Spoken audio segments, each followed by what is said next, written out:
اللہ تبارک و تعالیٰ نے اس سرزمین پر 1,00,000 سے زائد پیغمبروں کو بھیجا، جن کا سامنا فرعون اور نمرود جیسے سرکش لوگوں سے ہوا۔ اللہ تعالیٰ نے اپنے سچے پیغمبروں کو ان شیطان صفت لوگوں پر فتح نصیب فرمائی اور یہ ثابت کر دیا کہ اللہ رب العزت ہمیشہ سچے لوگوں کا حامی اور مددگار ہوتا ہے۔ اس ویڈیو میں ہم ایک ایسے عجیب و خلقت شخص کا تذکرہ کرنے جا رہے ہیں جو نہ تو بادشاہ تھا نہ کوئی مختلف مخلوق تھا، لیکن دنیا نے ایسا انسان دوبارہ نہیں دیکھا، کیونکہ وہ شخص اپنی جسمانی قد و قامت اور طاقت میں پوری سرزمین پر منفرد تھا۔ تاریخ میں وہ شخص اوج بن انک کے نام سے جانا جاتا ہے۔ یہ شخص اتنا لمبا اور دیو قامت تھا کہ وہ سمندر میں چلتا تو ڈوب نہ سکتا تھا۔ اونچے اونچے درخت اور پہاڑ اس کے سامنے چھوٹے معلوم ہوتے تھے۔ اس کی لمبائی اور قد اتنی زیادہ تھی کہ دوسرے لوگ اس کے سامنے کیڑے مکوڑے کی مانند دکھتے۔ دراصل اوج بن انک حضرت آدم علیہ السلام کا نواسا تھا، جو حضرت آدم علیہ السلام کی بیٹی صفورہ کی بطن سے پیدا ہوا۔ اوج بن انک بچپن سے ہی اپنے ہم عمر بچوں سے زیادہ دراز اور مضبوط نظر آتا تھا، اور جب جوان ہوا تو اس کی لمبائی غیر معمولی بڑھتی چلی گئی۔ روایتوں کے مطابق اس کا قد 80 ہاتھ تھا۔ اوج بن انک نہایت ہی سرکش اور کافر تھا اور جابر شخص تھا۔ بعض روایات میں آتا ہے کہ اوج بن انک کا تعلق قوم عاد سے تھا۔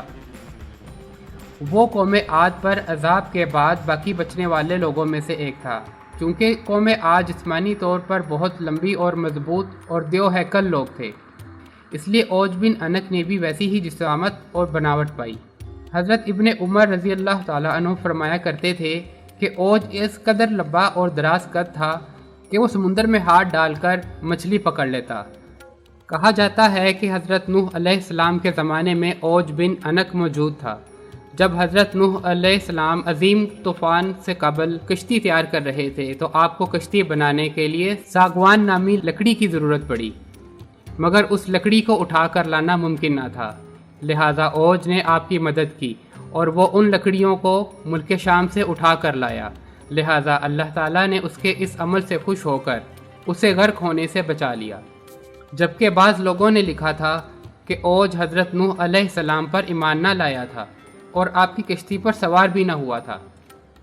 اس کے باوجود وہ اس سیلاب سے بچ نکلا، کیونکہ طوفان نوح کے وقت پانی صرف اس کے کمر تک پہنچتا تھا۔ مگر بعض علماء نے اس بات کی سخت تردید کی ہے، کیونکہ قرآن کی آیات کے مطابق طوفان نوح کے بعد حضرت نوح علیہ السلام کی کشتی میں سوار صرف اہل ایمان تھے۔ اس موضوع پر امام سیوطی نے العوج فی الخبر کے نام سے ایک رسالہ لکھا ہے، جس میں اس نے اوج بن انک سے متعلق بہت کچھ تحریر فرمایا ہے۔ روایات کے مطابق غیر معمولی قد و قامت کے ساتھ اوج بن انک نے لمبی عمر بھی پائی۔ اس کی عمر تقریباً 3600 برس تھی۔ وہ حضرت آدم علیہ السلام کے زمانے سے لے کر حضرت موسیٰ علیہ السلام کے دور تک زندہ رہا، اور پھر حضرت موسیٰ علیہ السلام نے اس سرکش شخص کو قتل کیا۔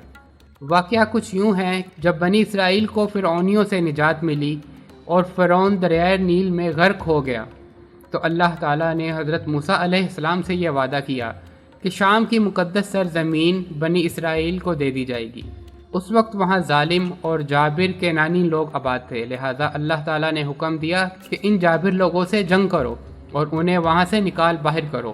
اللہ نے موسیٰ علیہ السلام کے ساتھ فتح کا وعدہ کیا تھا۔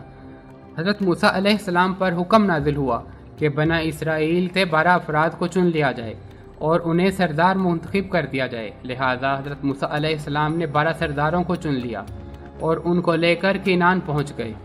آپ علیہ السلام نے ان سرداروں کو شام کی طرف جانے کا حکم دیا، وہاں جا کر ظالم حاکموں کی خبر لیں اور انہیں دعوت حق پہنچائیں۔ یہ مقدس زمین ہمیں عطا کر دی گئی ہے، تو اب تم لوگ ہماری اطاعت کرو۔ اگر انہوں نے انکار کیا تو ان کو جنگ سے خبردار کر کے آ جاؤ۔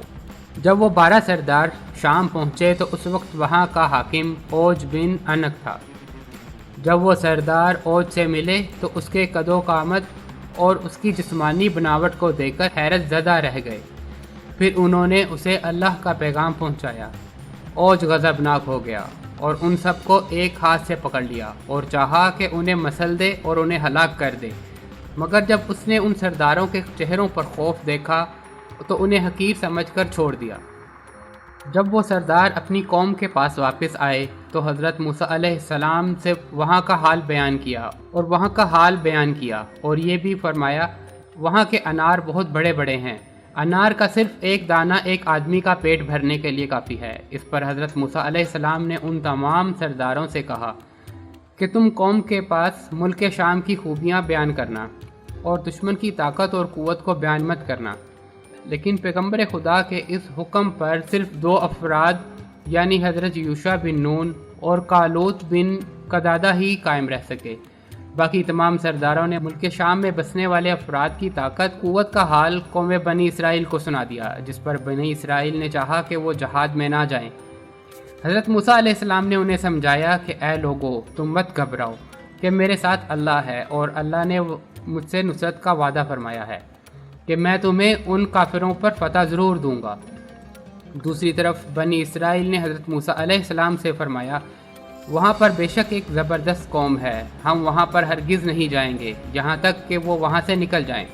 یوشع بن نون اور کالوت بن قدادہ نے بھی اپنی قوم کو ترغیب دی کہ وہ اللہ پر یقین رکھیں اور حملہ کر دیں۔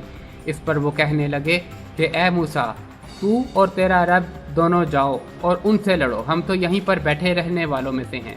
بس اللہ تعالیٰ نے قوم بنی اسرائیل کی اس نافرمانی کے سبب 40 سال تک ملک شام کی سرزمین ان پر حرام کر دی اور یہ قوم صحراؤں میں بھٹکتی رہی۔ روایات کے مطابق اپنی قوم کی نافرمانی کے بعد حضرت موسیٰ علیہ السلام خود ہی عود بن عنق کے خاتمے کے لیے روانہ ہوئے۔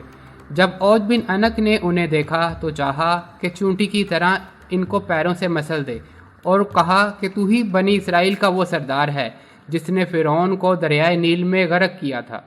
پھر اس نے حضرت موسیٰ علیہ السلام پر حملہ کر دیا۔ حضرت موسیٰ علیہ السلام نے بھی جوابی حملہ کیا اور اپنے عصا سے اس کے ٹخنوں پر گہرے زخم ڈال دیے۔ عوج بن عنق نامی پہاڑ جیسا یہ شخص زمین پر ڈھیر ہو گیا۔ کہتے ہیں کہ اس کی لاش 40 سال تک زمین پر ہی وہیں پڑی رہی اور اس عرصہ میں اس کے جسم کا گوشت گل گیا اور صرف ڈھانچہ باقی بچ گیا۔ جب حضرت موسیٰ علیہ السلام اور حضرت ہارون علیہ السلام جہاز سے سرخرو ہو کر واپس لوٹے تو اس کے ڈھانچے کو اٹھا کر دریائے نیل پر رکھ دیا گیا اور ایک عرصہ تک وہ ڈھانچہ دریائے نیل پر پل کا کام سر انجام دیتا رہا۔ اس واقعے سے یہ بات ثابت ہوتی ہے کہ مخلوق چاہے جتنی بھی سرکش اور قد آور کیوں نہ ہو، جب اللہ کی پکڑ آتی ہے تو اس کی طاقت و قوت ریت کے مانند ڈھیر ہو کر رہ جاتی ہے اور یہ بعد میں آنے والوں کے لیے نشان عبرت بن کے رہ جاتی ہیں۔